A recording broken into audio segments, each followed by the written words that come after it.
Praise the living God. Hallelujah. Shall we pray? Our Lord Jesus, cause us to abide in your word. Amen. My text is taken from Romans chapter 5, verses 6 to 11. But I'll be reading only verse 6. And I read, you see, at just the right time, when we were still powerless, Christ died for the ungodly. Amen. The theme for my message is the salvation of God. The Children's Ministry Resource Bible explains salvation as God's free gift of eternal life, for which one may have by believing that the Lord Jesus Christ died and rose again for mankind. Paul writes to the church in Rome, presenting the gospel of Jesus Christ, which is the salvation plan for all. He begins the epistle with the righteousness of God and his wrath against mankind for their sins. He speaks of God's faithfulness and shows man the way of salvation.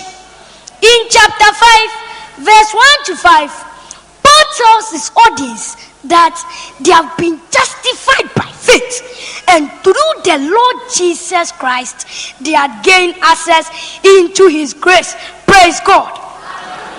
In verse 6 to 11, he throws further light on the salvation plan of God and what it means for man to be saved. Let's go to the passage to consider two things about salvation. Firstly, God's salvation plan targets even the worst sinner or the ungodly. In verse 7 and 8, Paul tells his audience that it is very uncommon for a man to die, even for a righteous man. But whilst they were yet sinners, Christ died for them. Praise God. The salvation Christ brings is for everyone, even for the worst sinner. Some of us believe that our sins are too many and great, and therefore we don't qualify for God's forgiveness and salvation. Just say, whatever sin you have committed, you can be forgiven. Christ died for all your sins, and he loves you. Nobody cleans himself before going to the bathroom, so come as you are. Accept Jesus Christ because he died for you even when you were sinners. Secondly, salvation removes you from God's punishment and connects us back to God. I mean reconciliation.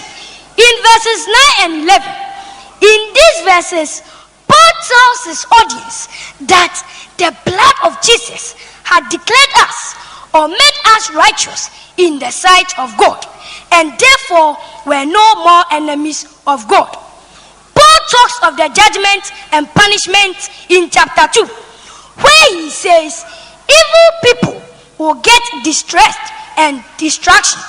He refers to it here and says that because of Jesus Christ, we will escape his punishment. Praise God. God's punishment is very harsh and harsher than the hardship we are going through. And I tell you, you cannot bear it. If one government wants to punish you, you can run to another country.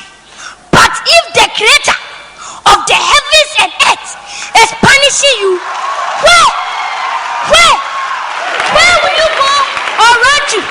Accept Jesus Christ and you'll be connected to God and escape his punishment.